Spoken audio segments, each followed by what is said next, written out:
네, 여러분 반갑습니다. 제가 김동현입니다. 이번에는 이제 인터럽트가 처리되는 전체 실행 흐름에 대해서 한번 설명을 드릴까 합니다. 사실 올해 들어서 사실 해외에 있는 개발자분들을 대상으로 하는 세미나를 굉장히 많이 하고 있고요. 그리고 시간이 가면 갈수록 이제 국내 개발자보다는 이제 해외에 계신 해외 개발자 분들이랑 이제 교류하는 일이 많은데, 특히 제가 개인적으로 인도 개발자 분들이랑 친하거든요. 근데 세미나를 하다 보니까, 그래도 이런 내용들은 한국에 계신 한국 개발자 분들도 알면 좋겠다라는 그런 생각이 좀 들더라고요. 그래서 한번 관련된 내용들 중에서 여러분들, 특히 한국에 계신 리눅스 BSP 개발자분들, 혹은 이제 팹리스 업체에서 일하고 있는 분들, 혹은 디바이스 드라이버를 개발하시는 분들을 위해서 중간중간에 여러분께 유익한 컨텐츠를 잘 정리해서 이제 중간에 여러분께 소개를 드리도록 하겠습니다. 이번 시간에는 인터럽트의 전체적인 처리 흐름에 대해서 설명을 좀 드리겠습니다. 이 그림을 여러분이 보시면 이제 되게 뭔가 복잡해 보이시죠? 이제 복잡해 보이실 것 같은데요. 이 그림 하나로 인터럽트가 전반적으로 처리가 되는 흐름을 알 수가 있기 때문에 내용을 사실 깊게 보시면 그렇게 어려운 내용이 아니거든요. 그래서 한번 인터럽트가 처리되는 흐름을 좀 큰 그림으로 한번 설명을 드릴 테니까요. 한번 여러분들이 인터럽트에 대해서 전반적으로 어떻게 처리가 되는지에 대해서 제가 설명드리는 내용을 듣고 이제 잘 그래도 좀 이해가 많이 있었으면 좋겠습니다. 자, 여기 보시면 가장 왼쪽에는 이제 페리페럴 디바이스가 있고요. 이 페리페럴 여기 보이는 이름은 이제 라즈베리 파이는 인터럽트 이름이에요. 사실 요 페리페럴 디바이스 같은 경우는 이제 프로젝트에 따라서 페리페럴 디바이스의 개수가 뭐 100개 이상이 될 수도 있고, 그리고 뭐 10개 미만일 수도 있는데, 근데 라즈베리 파이에서는요, 사실 페리페럴 개수가 굉장히 적은 편이에요. 근데 대부분 그 상용으로 개발하는 프로젝트에서는요, 페리페럴의 개수가 굉장히 많을 수도 있고요. 그리고 여기 보이는 인터럽트의 개수가 뭐 최소 300개에서 심지어 막 1000개 이상인 그런 프로젝트도 있습니다.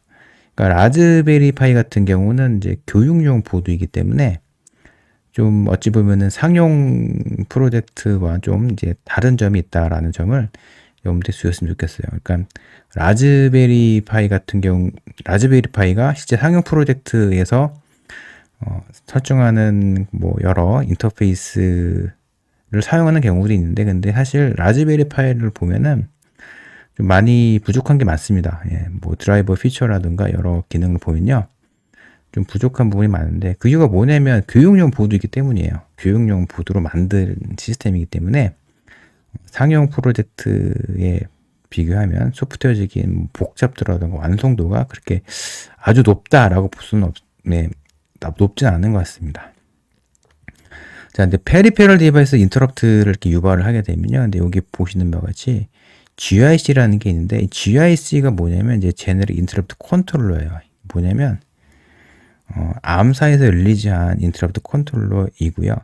그러니까 보통 인터럽트를 페리페럴 디바이스에서 릴리즈를 하면 보통 암 코어가 이를 받아서 처리하는 이런 구조를 알고 있는데, 근데 페리페럴과 이제 암 코어 사이에는 이제 GIC라는 인터럽트 컨트롤러가 존재합니다.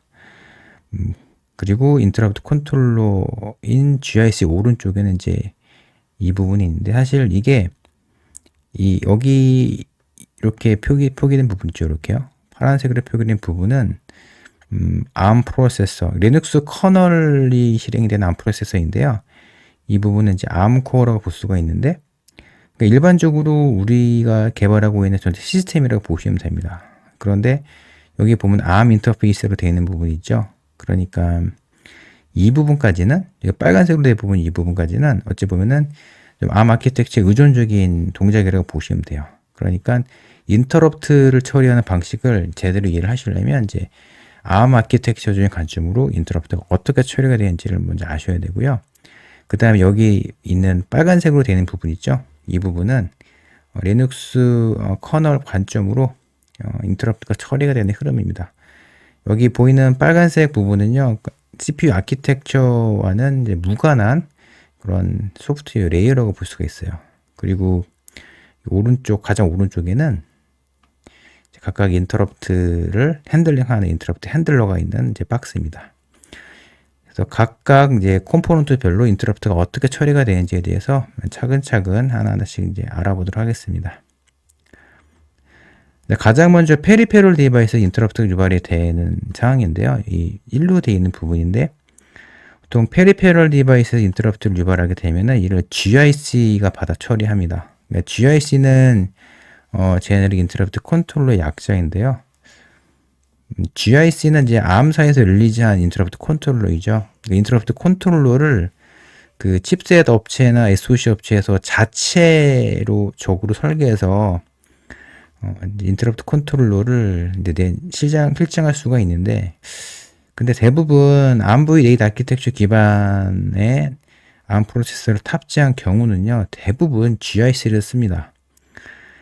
왜 그러냐면 편해요. 그러니까 GIC 같은 경우는 여러 가지 그 GIC를 컨트롤하는 소스 코드가 그 캠브리지는 암사의 리눅스 커널 팀에서 컨트리뷰션을 하거든요. 리눅스 커널 소스 코드를 열어보시면 아시겠지만 GIC를 제어하는 리눅스 커널 소스가 리눅스 커널 내부에 있습니다. 그렇기 때문에 GIC와 관련된 뭐 여러 소프트웨어적인 초기화하는 그런 코드를 굳이 브링업을 통해서 추가할 필요가 없기 때문에 많이 쓰고요. ARMv8 아키텍처 같은 경우는 이제 GIC도 버전이 있는데 GIC 버전 3를 사용해서 이렇게 GIC를 사용합니다. GIC 같은 경우는 인터럽트를 SPI, PPI, SGI로 분류해서 관리를 해요. SPI는 Shared Peripheral Interrupt이고요. PPI는 Private Peripheral Interrupt, SGI는 Software Generated Interrupt입니다. 네. 그러니까 일반적으로 페리페럴 디바이스에서 인터럽트가 유발이 되게 되면 이제 SPI는 PPI로 처리를 하게 되고요. SGI 같은 경우는 요 GIC에서 정의된 그 레지스터, 보통 시스템 레지스터라고 하죠. 시스템 레지스터 어떤 값을 써주면은 소프트웨어적으로 이제 제너레이트 되는, 그러니까 소프트웨어적으로 생성되는 인터럽트인데, 일반적으로 페리페럴 디바이스 인터럽트 유발이 되게 되면 보통 SPI로 처리가 되죠. 그러면 GIC 내부에는 여러 하드웨어 컴포넌트들이 있는데요. 뭐 그 내부에 뭐 리디스트리뷰터, 디스트리뷰터, 뭐 CPU 인터페이스라는 부분이 있는데, 여기 암코어와 가장 가까운 하드웨어, 그러니까 GIC를 구성하고 있는 내부 IP 중에 CPU 인터페이스가 있습니다. 그 CPU 인터페이스 같은 경우는 인터럽트들 간의 우선순위라던가 혹은 인터럽트도 그룹으로 설정할 수 있거든요. 그 인터럽트 같은 경우는 인터럽트 그룹 1으로 설정하게 되면은 넌시큐어 인터럽트, 그리고 인터럽트 그룹을 제로로 설정하면은 시큐어 인터럽트로 뭐 설정할 수가 있는데, 여러 인터럽트에 대한 속성 정보를 체크를 하고요. 그 인터럽트를 GIC가 이제 암코어로 이제 라우팅을 하게 됩니다. 그러니까 이와 같은 동작을 한 인터페이스를 GIC 내부에 CPU 인터페이스에서 처리한다라고 보시면 됩니다. 그러니까 정리하면 페리페럴 디바이스에서 인터럽트가 유발하게 되게 되면 이를 바로 암코어가 받아 처리하는 게 아니라 이 가운데 있는 GIC, 제너릭 인터럽트 컨트롤러가 받아 처리한다라고 보시면 되고요. 지금 제가 설명드리고 있는 이 ARM 프로세서는 코어텍스 이제 A 시리즈, 64비트 기반의 코어텍스 A 시리즈 프로세서인데, 코어텍스 M 기반의 프로세서 같은 경우는 이제 인터럽트 컨트롤러가 아예 없고, 이제 코어텍스 M 시리즈 내부에 이제 같이, 그러니까 어찌 보면은 그 인터럽트 컨트롤러 사용을 하지 않는 구조이죠. 예, 그러니까 그 차이점이 있다는 사실을 여러분들이 한번 염두에 두시면 좋겠습니다. 자, 두 번째 동작인데요. 그러니까 GIC 내부에 있는 CPU 인터페이스가 인터럽트를 암코어에 라우팅을 하는 단계이고요. 이 과정에서 암코어는 인터럽트에 대한 익셉션을 유발을 하게 됩니다. 그러니까 암 아키텍처 관점으로 봤을 때 익셉션은 이제 익셉션을 처리하는 이제 전체 흐름을 봤을 때 인터럽트를 익셉션의 한 종류로 처리하거든요. 그러니까 암VNet 아키텍처에서는 이제 익셉션을 싱크로너스 익셉션, IRQ 익셉션, FIQ 익셉션, SL 익셉션 네 가지 타입으로 정리하고 있는데 일반적으로 이 경우에는 IRQ 인터럽트 익셉션을 유발을 하고요. 그리고 이 과정에서 0x280, 0x480 이게 뭐냐면 이제 인터럽트 익셉션에 해당이 되는 그 오프셋 주소거든요. 그러니까 이 부분은 익셉션 벡터 베이스 주소이고 이 베이스 주소에 이제 오프셋을 더한 주소로 프로그램 카운터 브랜치가 되잖아요. 그러니까 익셉션이 유발이 되게 되면 기본적으로 익셉션의 종류별로 정해진 수로 프로그램 카운터 브랜치가 되는데요. 근데 이렇게 주소가 두 개가 적혀져 있는데 이게 뭐냐면 리눅스 커널에서 어떤 코드가 실행을 하고 있는데 인터럽트가 유발이 된 경우에는 이 주소로 프로그램 카운터 브랜치가 되게 되고요. 만약에 유저 애플리케이션 실행이 되는 익셉션 레벨 제로에서 인터럽트 유발이 된 경우에는 이제 0x480이라는 오프셋에 적용한 주소로 프로그램 카운터 브랜치가 되게 됩니다. 그러니까 요 세세한 익셉션 벡터와 관련된 그런 내용을 여러분이 파악하시려면 이제 익셉션 벡터 테이블 보시면 되죠. 아무튼 지금 요 단계는요. 그러니까 GIC가 CPU 인터페이스를 통해서 인터럽트를 이제 암코어에 라우팅하는 단계다라고 보시면 됩니다. 이 동작까지 어찌 보면은 이제 암 아키텍처의 의존적인 동작이라고 볼 수가 있겠죠. 첫 번째 단계에서 특히 우리 시스템 소프트 개발자분들이 꼭 한번 유념하실 부분이 있는데요. 이 페라페럴 디바이스에서 인터럽트를 유발을 할 때 그 신호 있죠. 시그널을 한번 체크하시는 게 좋아요. 왜 그러냐면 이제 페리페럴 디바이스에서 인터럽트가 유발이 될 때 생각보다 노이즈가 많이 유입이 되는 상황에서 인터럽트 시그널이 오거든요. 노이즈가 이제 많다는 거는 어찌 보면은 인터럽트 신호를 제대로 하드웨어적으로 이제 그러니까 검출을 하지 못하게 되죠. 그런 상황에서는 예를 들어서 뭐 페리페럴 디바이스에서 실제 인터럽트 유발을 했는데 이 노이즈 때문에 인터럽트를 제대로 식별하지 못하는 상황이 발생할 수 있어요. 뭐 사실 아주 간헐적으로 인터럽트 신호에 노이즈가 껴서 이를 제어하지 못하는 경우는 문제가 되지 않는데 근데 가끔 보면은 이런 인터럽트가 반드시 이렇게 전달이 돼야 되는 상황에서 전달이 되지 않으면 소프트웨어적인 버그로 딕특 되는 경우도 있습니다. 그렇기 때문에 여러분들이 해당 페리페럴 디바이스를 불링업 하실 때 꼭 신호 한번 찍어 보셨으면 좋겠어요. 예. 하드웨어 개발자 믿지 마시고요. 직접 한번 찍어 보세요. 그리고 뭐 관련된 장비를 만약에 사용하시기 어려운 상황이라면 뭐 하드웨어 담당 개발자 분들의 도움을 받아서 한번 신호를 꼭 한번 찍어 보시기를 바랍니다. 예, 가끔 뭐 인터럽트와 관련된 여러 이슈가 나올 수 있는데 정말 이렇게 하드웨어적인 이슈가 나오면 굉장히 해결하기 어려워요. 그러니까 초반에 이런 시그널을 한번 측정하시고 대응하시는 게 훨씬 낫다라는 말씀을 드리고 싶습니다. 자, 그러면 이제부터는 이제 리눅스 커널과 관련된 소프트웨어적인 레이어가 실행이 되는 단계인데요. 3회로가 되는 부분이 뭐냐면 이제 암 아키텍처의 의존적인 코드에서 이제 리눅스 커널 소프트웨어 레이어로 이렇게 이동하는 그런 루틴입니다. 그러니까 이 부분까지는 암 아키텍처의 의존적인 동작이라고 보면 되고요. 이 부분부터는 이제 리눅스 커널 소프트웨어 레이어라고 볼 수가 있죠. 여기 보이는 IRQ 서브 시스템으로 되어 있는 부분이 무엇이냐면 CPU 아키텍처와 무관하게 인터럽트를 처리하는 루틴을 IRQ 서브 시스템이라고 합니다. IRQ 서브 시스템. 여기서 말하는 서브 시스템은 시스템 반도체를 설계하실 때 언급하시는 서브 시스템이 아니라요. 리눅스 커널에서 사용된 용어입니다. 뭐 ext4 파일 시스템, 뭐 f2, fs 파일 시스템, 뭐 이런 파일 시스템도 서브 시스템으로 부르잖아요. 그리고 뭐 vmalloc 서브 시스템 혹은 뭐 pub 서브 시스템 이렇게 부르는데, 이 서브 시스템이라는 용어 자체는 리눅스 커널에서는 리눅스 커널을 구성하고 있는 각각 기능을 나타낼 표기할 때 쓰는 용어입니다. 여기 보시면 IRQ 디스크라는 이 구조체가 있는데요. 이게 무엇이냐면 그 인터럽트를 관리하는 자료 구조예요. 그 자료 구조인데 이를 인터럽트 디스크립터로 하거든요. 근데 인터럽트 관점에서 설명을 드리게 되면은 각각 여기 보이는 인터럽트가 있죠. 인터럽트별로 인터럽트 디스크립터가 있다고 보시면 되고요. 그 인터럽트 디스크립터 내부에는 각각 인터럽트와 관련된 속성 정보를 많이 담고 있어요. 이 IRQ 언더바 디스크라는 이 구조체, 굉장히 중요한 구조체거든요. 이 구조체 내부에는 이제 인터럽트와 관련된 뭐 이름이라든가 인터럽트의 로지컬한 번호라든가 그리고 인터럽트 핸들러 주소까지 다 담고 있습니다. 자, 그러면 요 IRQ 서브 시스템을 통해서 결국에는 해당 인터럽트를 핸들링하는 인터럽트 핸들러 함수를 호출을 하게 되는 구조이죠.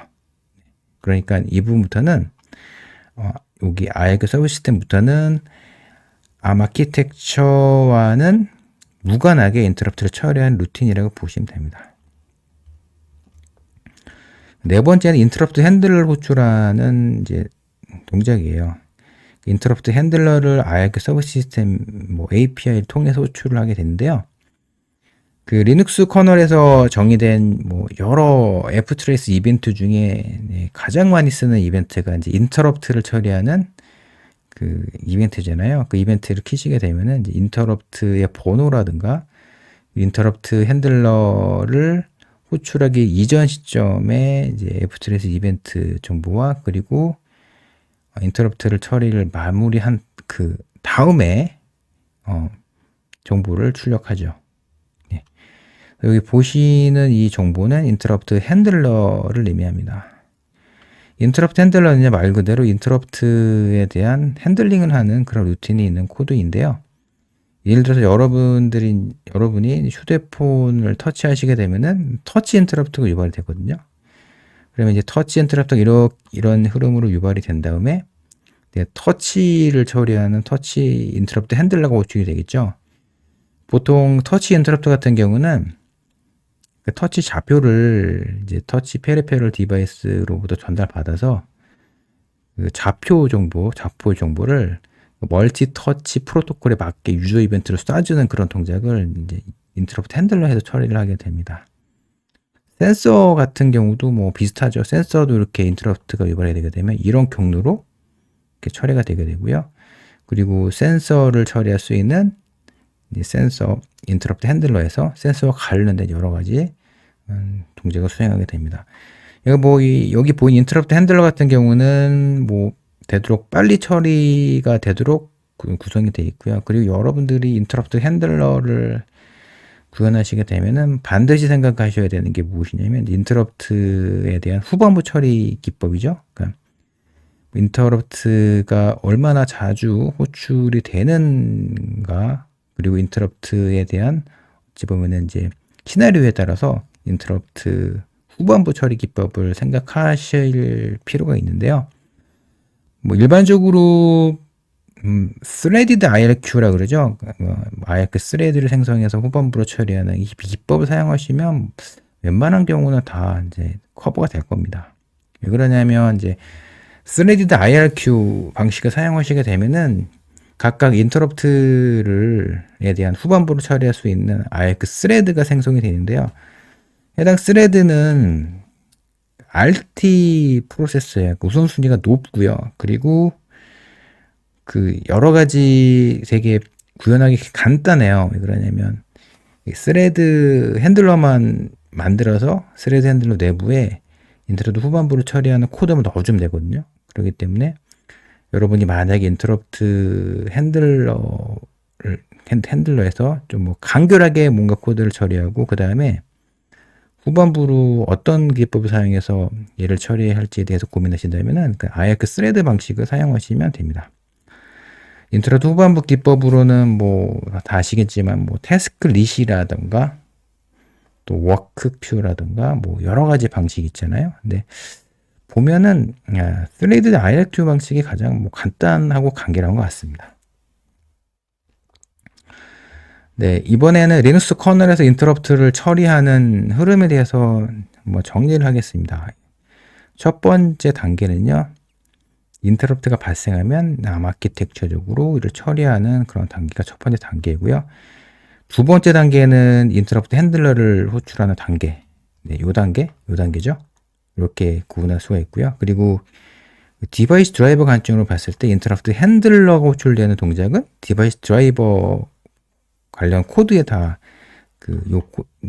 함수가 구현되어 있잖아요. 이렇게 이 동작은 디바이스 드라이버와 연관된 동작이다라고 볼 수가 있습니다.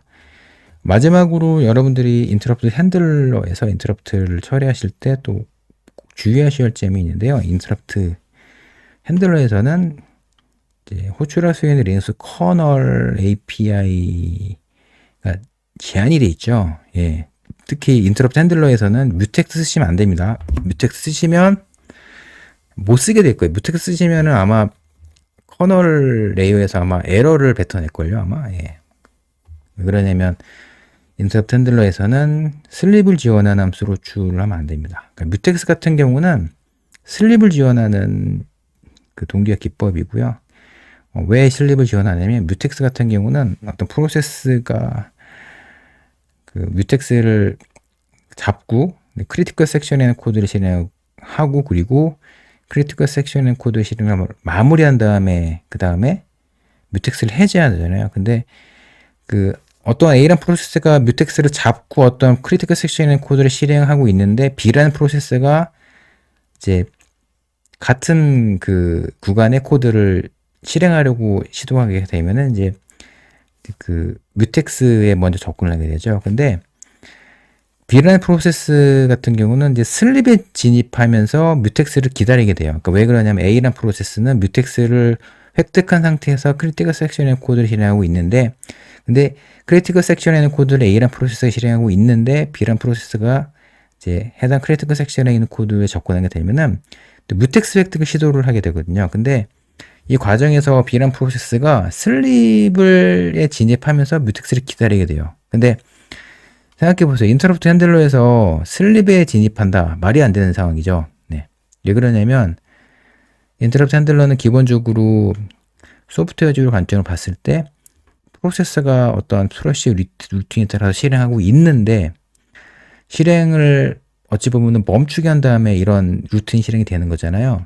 근데 슬립에 진입을 하게 된다는 것은 어찌 보면은 그 프로세스의 이제 어찌 보면은 그 응답 속도라든가 반응 시간을 개런티할 수 없기 때문에 인터럽트 핸들러 내부에서는 슬립을 지원하는 함수로 호출을 하시면 안 되고요. 아마 호출하시더라도 리눅스 커널 내부에서 뭐 에러 매크로가 호출이 돼서 이상한 여러분 처음 보는 그런 커널 로그가 출력이 되면서 뭐 커널 크래시가 발생하거나 아마 에러로가 출력이 될 것입니다.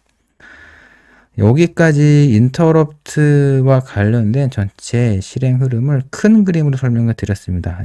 제가 여러분께 설명드린 내용이 여러분 개발에 많은 도움이 됐으면 좋겠습니다. 네, 여기까지 마치겠습니다. 네, 감사합니다.